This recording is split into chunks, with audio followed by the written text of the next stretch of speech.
సంపూర్ణ బాబు cinema release అయినప్పుడు theatre బయట కూడా ఇంతకంటే ఎక్కువ జనాలు చల్లగా కోల్డ్ కాఫీ చేతిలో పెట్టుకొని దొరబిడ్డ లెక్క వింజామలతో ఊపించుకుంటున్నాడు. సేపు ఒక ధర వేసేసి సపోగా పోయి మంచి ఏసీ కార్లు వేసేసుకుని నిమ్మలంగా కూర్చొని ఎట్లా పోతున్నాడు. మీడియా వాళ్ళు కంటెంట్ క్రియేటర్ లేవో 600 మంది ఉన్నారు. మీడియా మిత్రుడు ఆయన అరే కనిపిస్తలేదు బయట జావ్ అన్నాడు.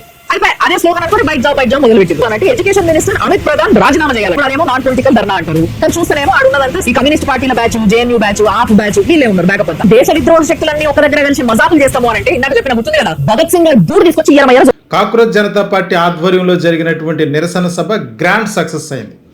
అయితే దీన్ని జీర్ణించుకోలేనటువంటి కొంతమంది తాము అతిపెద్ద మేధావులు అని చెప్పి ఊహించుకుంటూ ఎదుటివారిని తక్కువ చేసి మాట్లాడేటువంటి కొంతమంది యూట్యూబ్ ఇన్ఫ్లుయెన్సర్లు వాళ్ళు ఈ మీటింగ్ కోసం చేస్తున్నటువంటి కామెంట్స్ చాలా నీచంగా ఉన్నాయని చెప్పుకోవాలి.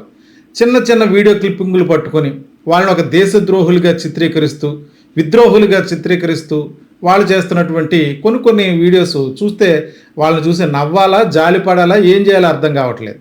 ఇక్కడ ప్రధానంగా వాళ్ళు చేస్తున్నటువంటి కామెంట్స్ ఏంటంటే, సంపూర్ణేష్ బాబు ఎవరైతే సినిమా హీరో సంపూర్ణేష్ బాబు సినిమాకు వచ్చినంతమంది జనం కూడా అక్కడికి రాలేదు అని చెప్పేసి అంటున్నారు. సంపూర్ణేష్ బాబు సినిమాకు వచ్చినంత జనం కూడా రాకపోతే మీరు అన్నట్టుగా 200 మందో 300 మందో వస్తే ఎందువల్ల 1000 మందితో అక్కడ పోలీసులు పహారా కాశారు? ఎందువల్ల ర్యాపిడ్ యాక్షన్ ఫోర్స్ రావాల్సినటువంటి అవసరం వచ్చింది?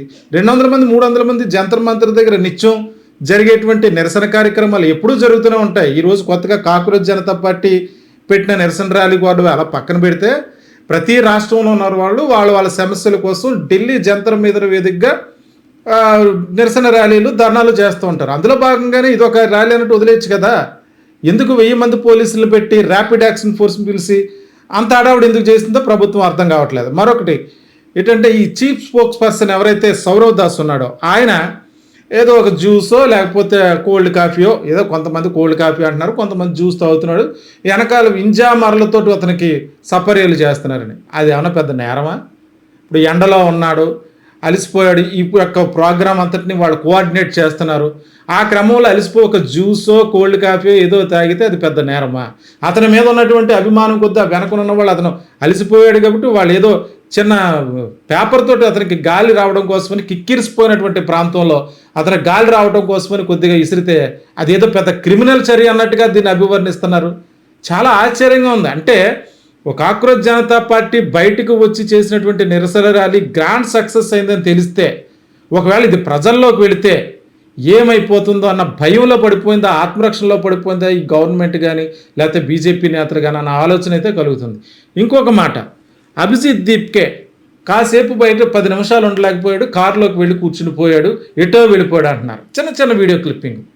ఆయన కారులోకి వెళ్ళి మీరు స్పష్టంగా చూడండి, డ్రెస్ చేంజ్ చేసుకుని వచ్చాడు, ఒక టీషర్ట్ లాంటిది వేసుకుని వచ్చి అక్కడ ప్రోగ్రాంలో పాల్గొన్నాడు, ఆయన ప్రసంగించాడు. ఇంకొకటి, ఆయన అమెరికా నుంచి బయలుదేరి నిన్న మార్నింగ్ ఢిల్లీ ఎయిర్పోర్ట్కి చేరుకోవడానికి 8 ఆ సమయంలో చేరుకుంటే సుమారు 1 గంట పాటు లోపల పోలీసులు వీళ్ళందరూ అతని గేట్లోంచి బయటకు రాకుండా లోపలికి చిన్న తర్జన భర్జన జరిగింది.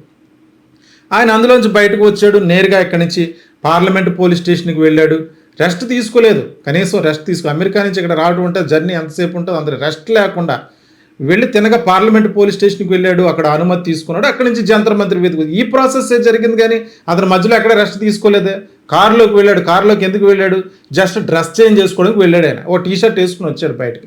ఇంకొక బాధాకరమైన విషయం ఏంటంటే, చాలామందికి ఇక్కడ కెట్టనటువంటిది ఏంటంటే, అతను వస్తున్న ఒక పవర్ఫుల్ వెపన్తో వచ్చాడు అమెరికా నుంచి వచ్చేటప్పుడే. అందరూ చూశారు ఏటా పవర్ఫుల్ వెపన్. అంబేద్కర్ ఫోటోతో ఉన్నటువంటి ఆయన ఆత్మకథ ఉన్నటువంటి ఒక పుస్తకాన్ని షో చేసుకుంటూ this is my constitutional rights అనే విధంగా అతను ఆ బుక్ షో చేసుకుంటూ తీసుకురావటం అదొక పెద్ద వెపన్గా మారిపోయింది. అక్కడ ధర్నా చేసిన వాళ్ళందరికీ కూడా, అక్కడ ఉన్న వాళ్ళందరి చేతుల్లో కూడా, చాలామంది చేతుల్లో అంబేద్కర్ కాన్స్టిట్యూషనల్ రైట్స్కి సంబంధించినటువంటి ఫొటోస్ లేదా భగత్ సింగ్ ఫొటోస్ ఇవే ఉన్నాయి. జై భీమ్ నినాదాలతో, ఇన్కిలాబ్ జిందాబాద్ అనేటువంటి నినాదాలతో, భగత్ సింగ్ ఫోటోలతో వాళ్ళు ఆ ప్రాంగణాన్ని అంతా హోరెత్తిక్కించేశారు. ఇక్కడ చెప్తున్నారు కదా, ఏకంగా 600 మంది, ఏకంగా ఏంటిది ఇది 600 మంది మీడియా వాళ్ళే ఉన్నారు, లేకపోతే కంటెంట్ క్రియేటర్లే ఉన్నారంటూ చేస్తున్నటువంటి వ్యాఖ్యలు. 600 మంది కంటెంట్ క్రియేటర్లు అక్కడికి రావాల్సిన అవసరం ఏముంది? 200 మంది 300 మందితో జరిగిపోయేదే కదా.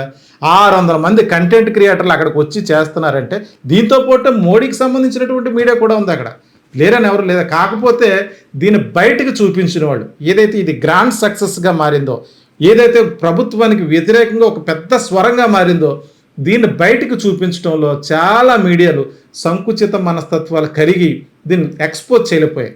అక్కడ ప్రధానంగా ఒక విషయం చెప్పుకోవాలి, డ్రోన్ కెమెరాలు ఎగరవేసి అది షో చేయడానికి, లేకపోతే పవర్ఫుల్ ఒక రాజకీయ పార్టీగా దాన్ని బిల్డప్ చేసుకోవడానికి అంత పెట్టుబడి ఉన్నటువంటి పార్టీ కాదు ఈ కాక్రోచ్ జనతా పార్టీ. అంటే కొంతమంది చెప్తున్నారులే, ఎస్ఎఫ్ఐతో కలిసి సింబల్ ఉన్నటువంటి డ్రమ్స్ వాదిస్తూ ఉన్నారు, అక్కడ డప్పులు వాయిస్తూ ఉంటే SFI student federation of India అది. వీళ్ళకి కనీసం ఓన్గా ఈ స్టిక్కర్స్ లేనటువంటి డప్పులు కూడా తెచ్చుకోలేకపోయారు. డప్పులు తెచ్చుకోవడానికి అదేమన్నా ఒక పవర్ఫుల్ వెనకాల, అంటే వీళ్ళందరూ వ్యాఖ్యానిస్తున్నట్టుగా వెనకాల పవర్ఫుల్ ఇన్కమ్ సోర్సెస్ ఉన్నటువంటి పార్టీయా, లేకపోతే వెనకాల ఏమన్నా పెద్ద బ్యాక్గ్రౌండ్ ఉన్నటువంటి పార్టీయా? ఎవరైతే ఒక జడ్జి చేసిన వ్యాఖ్యలకు మండిపోయి వీధిలోకి వచ్చి తమ నిరసన వాయిస్ని వినిపిస్తున్నటువంటి ఒక జంజీ ఉద్యమం అది. దీన్ని జీర్ణించుకోలేక రకరకాల కామెంట్లు. మరొక కామెంట్, కాక్రోచెస్లు చీకట్లోనే ఉంటే వెలుగులోకి వస్తే తట్టుకోలేవు, 10 నిమిషాలు ఎండలో కూడా ఉండలేకపోయారు. నిజమే, కాక్రోచెస్ అండర్ గ్రౌండ్లో ఉంటాయి, చీకట్లో ఉండవు, అండర్ గ్రౌండ్లో ఉంటాయి. అవి బయటకు వస్తే మనం తట్టుకోలేం. ఇంట్లోకి ఒక 2-3 కాక్రోచెస్ వస్తేనే తట్టుకోలేనటువంటి పరిస్థితుల్లో మనుషులు ఉంటారు. ఈరోజు వేలాది కాక్రోచెస్లు ఒక రోడ్డు మీదకి వచ్చి నుంచుంటే దాన్ని తట్టుకోలేక దీన్ని కూడా కామెంట్ చేస్తున్నారు. 200 మంది వచ్చారు, 300 మంది వచ్చారు, కంటెంట్ క్రియేటర్లు ఉంటేనో, లేకపోతే 200 మంది 300 మంది ఉంటేనో అంతమంది పోలీసులు దేనికి? ముందు అనుమతి ఇవ్వరని చెప్పి అనుకున్న, ఒక్కసారిగా అనుమతి ఇవ్వటంతో ఏం చేయాలో తెలియని పరిస్థితుల్లో స్క్రిప్ట్ బిల్డప్ చేసుకోలేకపోయారు. రకరకాల కామెంట్లు. వాళ్ళు స్క్రిప్ట్ బిల్డప్ చేసుకున్నారా, వాళ్ళ ప్రోగ్రామ్ ఏ విధంగా చేశారు, ఎంతమంది వచ్చారని స్పష్టంగా కనబడుతున్నాయి. ఏదో చిన్న వీడియో క్లిప్పులు తీసి వాళ్ళని క్రిటిసైజ్ చేసి వాళ్ళకి విద్రోహులుగా సృష్టిద్దాం అనుకుంటే అది జరిగే పని కాదు. మరొక మాట వీళ్ళు ప్రధానంగా చెప్పింది ఏంటంటే, ఇక్కడ ఆ కార్యక్రమానికి సంబంధించి సోనం వాంగ్చుక్ కూడా అటెండ్ అయ్యారు.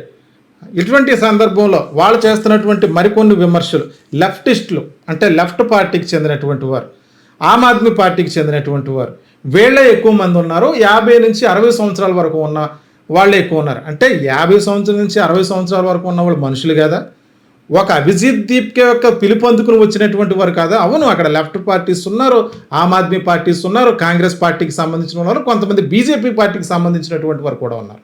కొంతమంది జై శ్రీరామ్ అంటూ అందులోకి దూరిపి ఆ మీటింగ్ను అడ్డుకునే ప్రయత్నం కూడా చేశారు. కాకపోతే అక్కడికి వచ్చినటువంటి జన సమీకరణ చూసి భయపడి వెనక్కి వెళ్ళిపోయారు. ఇది అందరికీ తెలిసిందే. కాకపోతే ఏదో జరిగిపోతుంది అని చెప్పి వాళ్ళలో ఉన్న విద్వేషాన్ని బయట పెట్టుకోవడానికి భగత్ సింగ్ బూటుతో కొట్టాలట వాళ్ళే. భగత్ సింగ్ బూటుతో ఎవరు కొట్టుకోవాలో మరికొన్ని రోజుల్లో తెలుస్తుంది. దీనికి సంబంధించి ప్రధానంగా విద్యాశాఖ మంత్రి అయినటువంటి ధర్మేంద్ర ప్రధాన్ 2026 నీట్ ఎగ్జామ్స్కి సంబంధించినటువంటి పేపర్ లీకేజ్, పోనీ ఒక్కసారి అయ్యిందా? 2024లో కూడా అయ్యింది నీట్ ఎగ్జామ్ పేపర్ లీకేజ్. అలాగే సిబిఎస్ఈ ఎగ్జామ్స్కి సంబంధించిన అవకతవకలు, వీటన్నిటికీ నైతిక బాధ్యత వహించి ధర్మేంద్ర ప్రధాన్ రాజీనామా చేయాలి. ఇదే ప్రధానమైన ఎజెండా. అయితే నిన్నటితో కాక్రోచెస్ చేసినటువంటి ఈ ప్రోగ్రాం అయిపోయింది, ఇకపై ధర్నా ఉండదు అనుకోవడానికి లేదు. ఆయన ప్రధానంగా ఒక స్లోగాన్ ఇచ్చారు. ఆయన ఏమన్నాడు, వచ్చే శనివారం అంటే ఇప్పుడు ఈ శనివారం చేశారు, నెక్స్ట్ సాటర్డే మళ్ళీ ఈలోపు ఆయన రాజీనామా చేయకపోయినా, ఆయన మంత్రి పదవి నుంచి బర్తరఫ్ చేయకపోయినా మళ్ళీ కాక్రోచెస్ అన్నీ మళ్ళీ ఢిల్లీ చేరుకుంటున్నాయి. అక్కడ మళ్ళీ మరోసారి ధర్నా కార్యక్రమం చేయడానికి పిలిపివ్వటం జరిగింది. ఇక్కడ సౌరవ్ దాస్ కావచ్చు, లేకపోతే అభిజిత్ దీప్కే కావచ్చు, వీరందరూ కూడా ముందుండి ఉద్యమాన్ని నడిపిస్తున్నారు. లెఫ్ట్ పార్టీలైన ఆమ్ ఆద్మీ పార్టీ అయినా, కాంగ్రెస్ పార్టీయే కాదు, ఇంకా ఇతర పార్టీలకు సంబంధించినటువంటి వాళ్ళు చాలామంది వచ్చారు. ఇది ప్రధానంగా మోడీ ప్రభుత్వానికి, బీజేపీ ప్రభుత్వానికి వ్యతిరేకంగా వినిపిస్తున్నటువంటి ఒక గళం.